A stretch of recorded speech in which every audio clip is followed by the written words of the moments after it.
think like most people in mountain rescue, if you ask them why they volunteered, we're outdoor people. We've been canoeists or climbers or walkers for a long time, and similar to other people, I just felt it was time. I gave something back, and mountain rescue gives you that opportunity.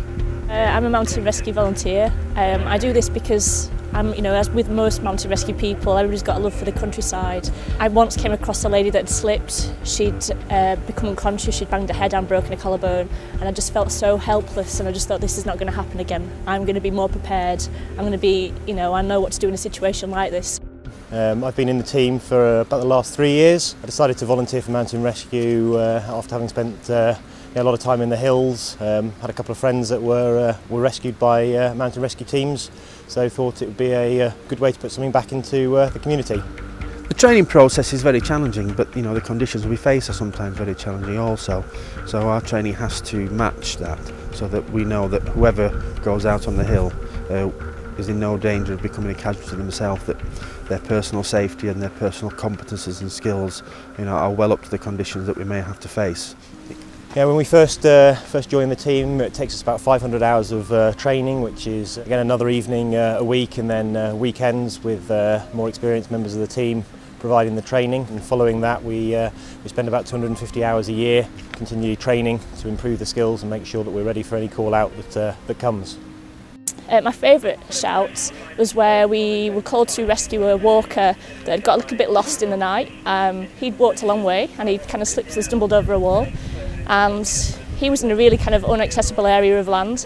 Some team members had abseiled through steep vegetation to get to him, but we couldn't get the stretcher that way, so we spent a good hour trying to get the stretcher around a different way, crawling over iron girders. It felt a little bit like Indiana Jones. It's quite exciting. But when we got to the casualty and made them comfortable, we realised that actually if we want to get this casualty out fairly quickly, we're going to have to call in a helicopter, so we requested the Sea King to come in and help at that time. And when you see the whole thing working, you see the benefit that the casualty gets from us being there, and then also when the other services come and help us, it all really makes it worthwhile. And when you speak to family members that have been worried about loved ones out lost on the hill, it really kind of makes a big difference, and it makes me feel good about what I do. Alongside being a treasurer for the team means I've spent some time fundraising.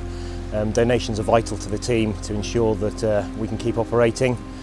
So anything from talks to different clubs, going around to visit schools, just any way that we can do to raise money for the team.